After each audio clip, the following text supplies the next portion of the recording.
नमस्कार मित्रांनो, मी जितेश उर्फ बंटी पाटील, स्वाभिमान संघटना पालघर जिल्हा अध्यक्ष, तसेच माझे सहकारी स्वप्नील शांताराम जाधव वाडा तालुका अध्यक्ष। काल आम्ही मंत्रालय या ठिकाणी बांधकाम मंत्री माननीय रवींद्र चव्हाण साहेब, तसेच पालघर जिल्ह्याचे ते पालकमंत्री सुद्धा आहेत आणि ठाणे जिल्हा बांधकाम विभाग या ठिकाणी आम्ही भिवंडी वाडा मनोर हा रस्ता निकृष्ट असल्याचा बाबत निवेदन दिलं।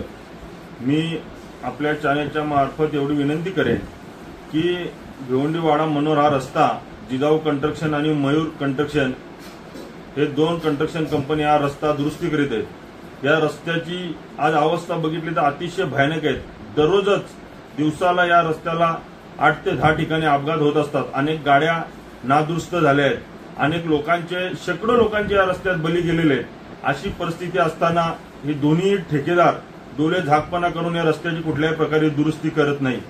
मागे मंत्री महोदयांनी आणि केंद्रीय राज्यमंत्री कपिलजी पाटील साहेब तसेच शांताराम मोरे साहेब यांनी या रस्त्यासाठी भरघोस निधी आणला। 1100 कोटी निधी कॉन्क्रिटीकरणासाठी मंजूर केला। त्याच्या मोठ्या थाटामाटात कुडूस या ठिकाणी भूमिपूजन केलं।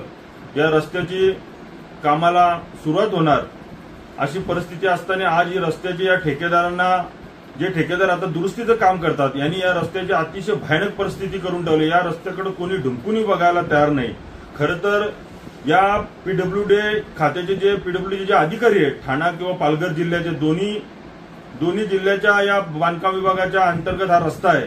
अतिशय गेंड्याचे कातडीचे अधिकारी आहेत। यांना आमच्याकडे ग्रामीण भाषेत बोलतात एक परांडी असते, एक सव्वा नक्की आणि एक नखाची, म्हणजे यांना सव्वा नक्की परांडीची खरं तर आता गरज आहे। या परांडी खाली यांना टोचावं लागेल अशी परिस्थिती या रस्त्याची आणली। मी आपल्या चॅनलच्या मार्फत एवढी विनंती करेन की माननीय रवींद्र चव्हाण साहेब आणि केंद्रीय माजी मंत्री कपिल पाटील साहेब यांनी सांगितलं होतं की संबंधित जे ठेकेदार आहेत जिजाऊ कंस्ट्रक्शन आणि मयूर कंस्ट्रक्शन यांना आम्ही तात्काळ ब्लॅकलिस्ट करू, यांची एसआयटी मार्फत चौकशी करू। तसेच याबाबत आम्ही स्वाभिमान संघटनेमार्फत जेव्हा कुडूस या ठिकाणी जे आंदोलन केलं होतं तेव्हा विधानसभेत हा प्रश्न संपूर्ण महाराष्ट्रात गाजला होता की या ठेकेदारांना तात्काळ ब्लॅकलिस्ट केलं जाईल असं आश्वासित तेव्हाही विधानसभेमध्ये केलं होतं आणि त्यांची एसआयटी मार्फत चौकशी केली जाईल। कुठल्याही प्रकारे या मस्तावलेल्या ठेकेदारांच्या चौकशा झाल्या नाही। त्याच्यामुळे हे ठेकेदार आणि इतरही ठेकेदार यांच्या जर एसआयटी मार्फत चौकशा झाल्या, यांना ब्लॅकलिस्ट केलं तर हे नादुरुस्त झालेले रस्ते चांगल्या पद्धतीत बनवले जातील। म्हणून मी आपल्या चॅनलच्या मार्फत विनंती करेन की हा रस्ता तात्काळ आमचा 10 ऑगस्टला पुन्हा कुडूस नाका या ठिकाणी रस्ता रोको आहे, त्याच्या आधी या रस्त्याची दुरुस्ती करावी, नाहीतर कुडूस नाका या ठिकाणी भव्य हजारोच्या संख्येने इथं रस्ता रोको केला जाईल। एवढंच या निमित्ताने सांगतो। धन्यवाद।